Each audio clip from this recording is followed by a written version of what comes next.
월가 새벽 배송 출발합니다. 어제와는 다른 분위기를 보인 우리 뉴욕 증시 3대 지수 모두 상승으로 마감을 지었습니다. 마이크로소프트의 실적이 상승의 신호탄이 되어줬는데요. 주요 하이퍼스케일러들의 자본 지출 확대로 경계심이 극에 달했던 증시는 마이크로소프트의 실적 발표로 저가 매수세까지 유입이 되면서 급반등하는 흐름을 보여줬습니다. 주요 마감 지수 살펴보시죠. 3대 지수 모두 상승으로 마감을 지었는데 그중에서도 나스닥 지수가 가장 강하게 올라줬습니다. 반도체주들이 급등세를 보이면서 나스닥 지수 2.7%의 강한 상승으로 마감을 지었고요. 다우존스 지수도 1.1% 상승하면서 52,208포인트에서 거래를 마쳤습니다. S&P 500 지수도 1.6% 상승하면서 7,437선에서 거래를 마감했네요. 국제유가 체크해 보도록 하겠습니다. 국제유가는 오늘 하락세를 보였습니다. 최근 유가는 중동 지역 긴장 고조로 한때 상승 압력을 받았지만 오늘은 공급 차질 우려가 다소 완화되면서 차익 실현 매물이 쏟아지는 그런 모습이었는데요. 특히 사우디 주도의 홍해 해상 안보 협력 논의가 나오면서 원유 운송 차질 가능성이 일부 낮아질 수 있다라는 기대가 유가 하락 요인으로 작용을 한 겁니다. 브렌트유는 90달러 선 아래로 내려오면서 89.15달러의 거래를 마쳤고요. WTI는 83.66달러의 거래를 마쳤습니다.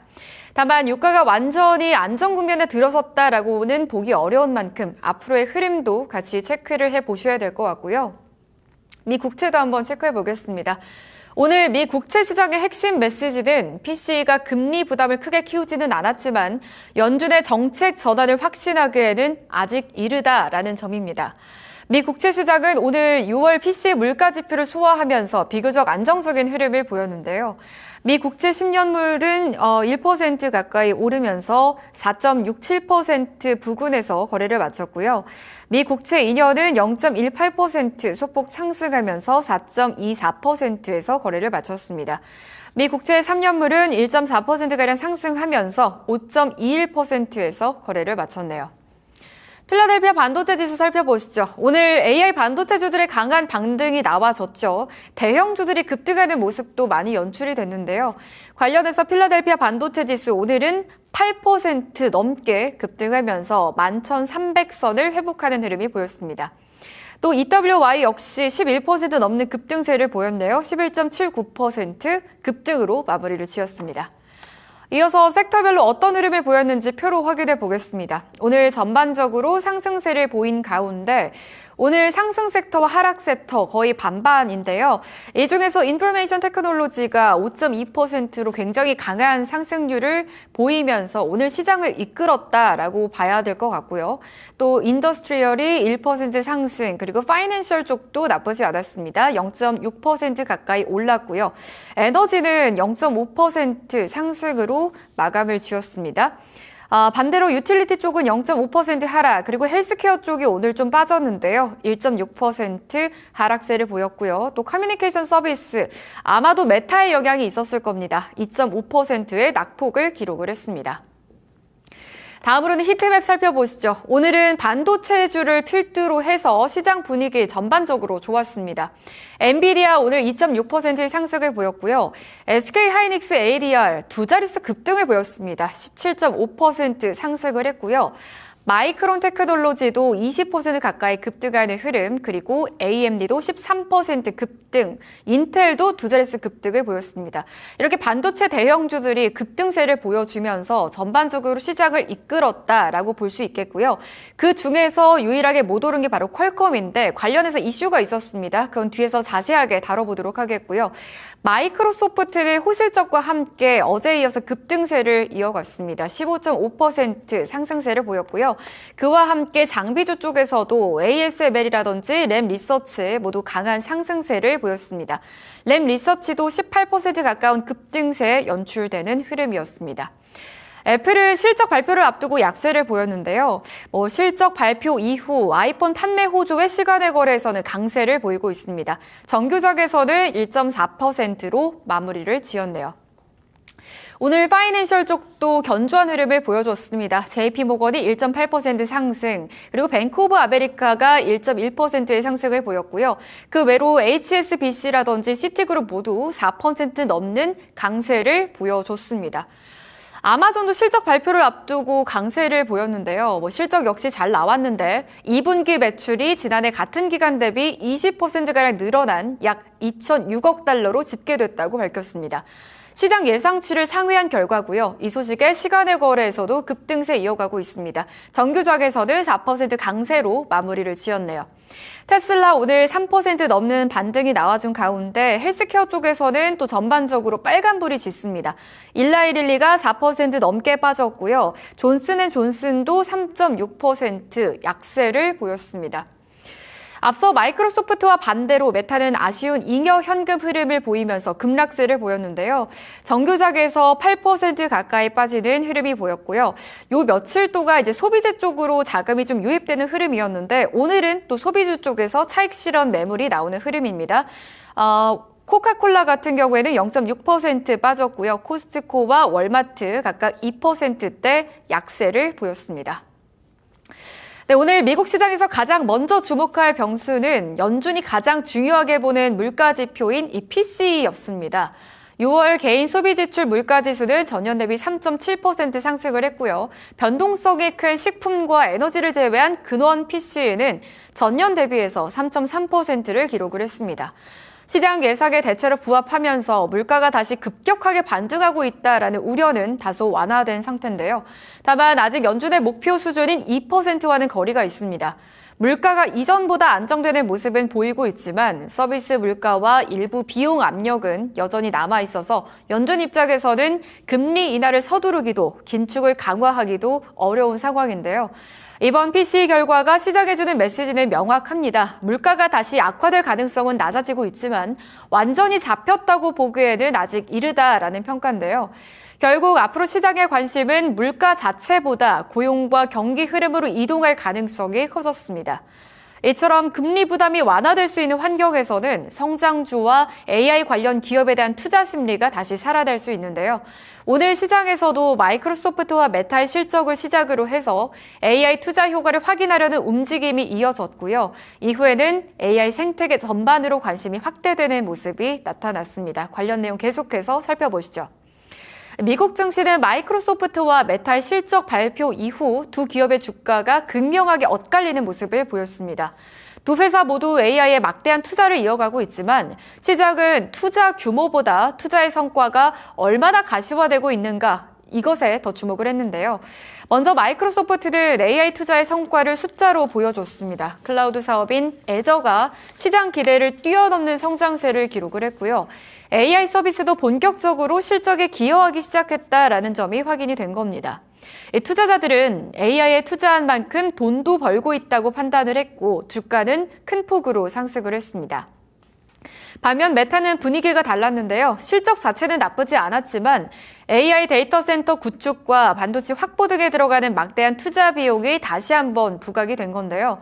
시장은 투자는 계속 늘어나는데 그만큼의 수익은 아직 충분히 보이지 않는다라는 점을 우려했고 주가는 큰 폭으로 하락을 했습니다.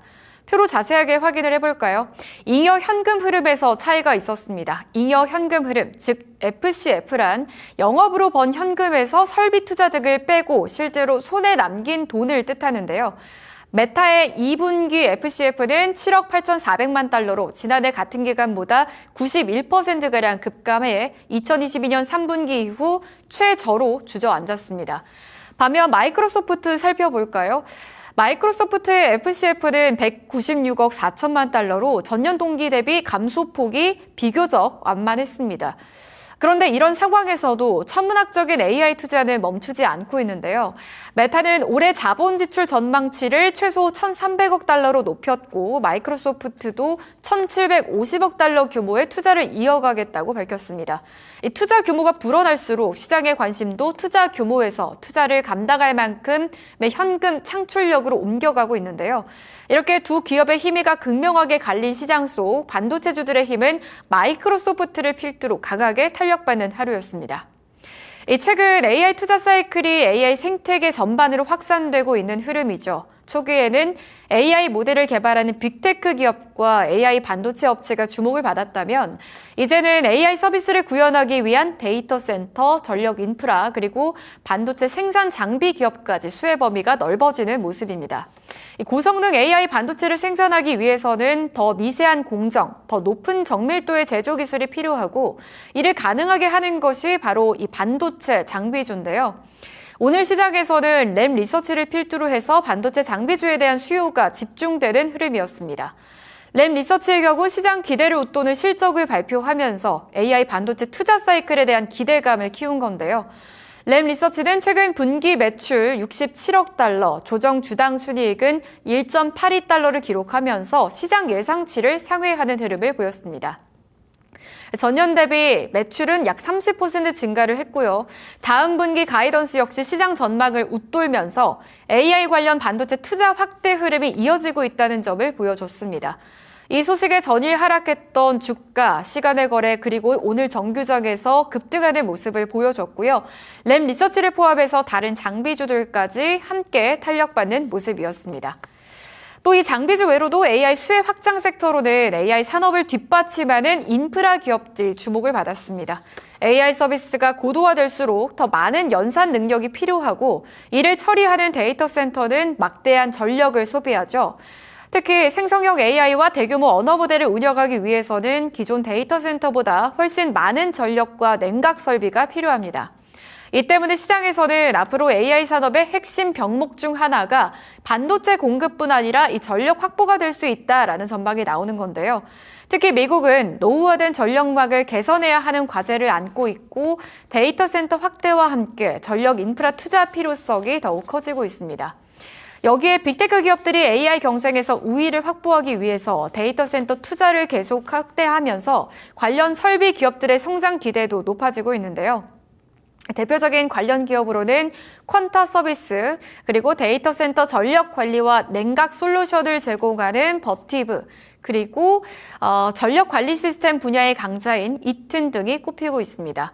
이들 기업은 AI 반도체를 직접 생산하지는 않지만 AI 산업이 성장할수록 함께 성장할 수 있는 AI 인프라 2차 수혜주로 평가받고 있는데요.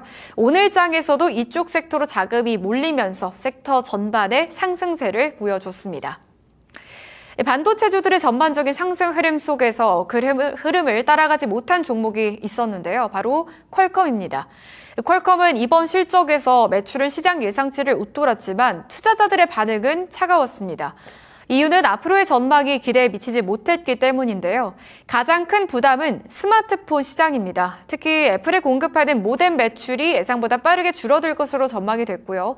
또 스마트폰용 반도체 사업의 성장 둔화도 이어지고 있습니다. 여기에 수익성에 대한 우려도 커졌는데요. AI 반도체 수요가 급증하면서 HBM과 첨단 패키징 등 반도체 생산에 필요한 비용이 전반적으로 상승하고 있기 때문입니다. 퀄컴은 이러한 원가 부담을 일부 제품 가격에 반영하겠다는 계획을 밝혔지만 시장에서는 경쟁이 치열한 반도체 업계 특성상 비용 증가분을 모두 가격에 전가하기는 쉽지 않을 것으로 보고 있습니다. 결국 원가 부담이 당분간 이익률을 압박할 가능성이 있다라는 점이 투자 심리를 위축시킨 건데요. 퀄컴은 자동차와 IoT, 즉 사물 인터넷과 AI 데이터 센터 사업이 새로운 성장 동력이 될 것이라는 점도 강조를 했습니다. 하지만 투자자들은 아직 이들 사업이 스마트폰 사업의 둔화를 만회할 만큼 충분한 수익을 내고 있지는 않다고 판단을 한 겁니다. 이런 분석 속에 퀄컴의 주가 오늘 홀로 빠지는 흐름을 나타냈습니다. 또 최근 미국 증시의 관심이 AI와 반도체 같은 성장 산업에 집중되고 있는 가운데 소비주에서는 스타벅스의 회복 여부가 주목을 받고 있습니다. 스타벅스는 단순한 커피 브랜드를 넘어서 미국 소비자들의 지출 여력과 소비 심리를 확인할 수 있는 대표적인 소비 지표로 역할을 하고 있는 기업인데요. 그동안 스타벅스는 성장 둔화라는 과제에 직면해 있었습니다. 미국에서는 높은 물가와 금리 부담으로 소비자들의 외식과 같은 선택적 지출을 줄이기 시작했고요. 상대적으로 가격대가 높은 스타벅스 음료에 대한 부담도 커진 건데요. 특히 일부 소비자 측에서는 프리미엄 커피 가격이 지금의 경기 환경에서 계속 받아들여질 수 있는가라는 의문이 제기가 된 겁니다. 해외 시장도 쉽지 않았습니다. 특히 중국은 스타벅스의 주요한 성장 시장이지만 경기 둔화와 함께 현지 저가 커피 브랜드와의 경쟁이 심화되면서 성장 속도가 둔화된 건데요. 중국 소비 회복 여부와 경쟁 심화는 스타벅스의 글로벌 성장성을 판단하는 핵심 변수로 꼽혀왔습니다. 하지만 시장에서는 스타벅스가 바닥을 지나서 회복 국면에 들어갈 수 있다는 기대감도 커지고 있는 상황인데요. 고객 방문 흐름이 개선되고 동일 매장 매출이 회복되는 모습을 보이면서 소비자들이 지갑을 완전히 닫은 것은 아니라는 점이 확인됐기 때문입니다. 또한 회사는 매장 운영 효율화, 주문 시스템 개선, 또 고객 경험 강화 등을 통해서 기존의 성장 동력을 다시 회복하는 데 집중하고 있습니다. 투자자들이 주목하는 부분은 단순히 커피 판매량이 늘었느냐가 아닌데요. 스타벅스가 가격 인상에 의존하지 않고도 고객을 다시 끌어올 수 있는지, 그리고 경기 둔화 환경에서도 안정적인 수익성을 유지할 수 있는지가 핵심으로 꼽히고 있습니다.